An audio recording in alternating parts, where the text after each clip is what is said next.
Hello friends, இந்த message உங்களுக்கான வீடியோவா கூட இருக்கலாம். ஸோ இந்த வீடியோவை ஸ்கிப் பண்ணாம ஃபுல்லா பாருங்க. இது உங்களுக்கு கிளாரிட்டி அண்ட் கைடன்ஸை கொண்டு வரட்டும். Stay positive and trust the process. So இது உங்களுக்கான பைல் 1 பைல் 2. இது செலக்ட் பண்றதுக்கு முன்னாடி கிளாரிட்டி கமெண்ட் பாக்ஸ்ல கமெண்ட் பண்ணிட்டு கார்டோட எனர்ஜியோட கனெக்ட் பண்ணிக்கோங்க. இது பைல் 1 செலக்ட் பண்ணவங்களுக்கான ரீடிங். ஸோ இந்த வாரம் நீங்க ரொம்ப கொஞ்சம் ப்ரெஷரா ஃபீல் பண்ணுவீங்க. பட் இது ஒரு பெர்மனன்ட் கிடையாதுங்க. Just temporary face.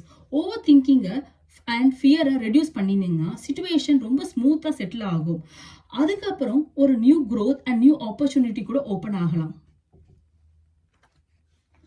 File 2 select பண்ணவங்களுக்கான ரீடிங். ஸோ இந்த வாரம் ஒரு new beginning and victory chances அதிகமாக இருக்குங்க. பட் பாஸ்ட் ஃபியர்ஸ் உங்களை ஃபுல்லி மூவ் ஆன் ஆக விடாம ஹோல்ட் பண்ணலாம். ஸோ இந்த ஃபியரை ரிலீஸ் பண்ணிட்டு கான்ஃபிடென்டோட மூவ் பண்ணினா சக்சஸ் நெக்ஸ்ட் லெவல்ல போகும்.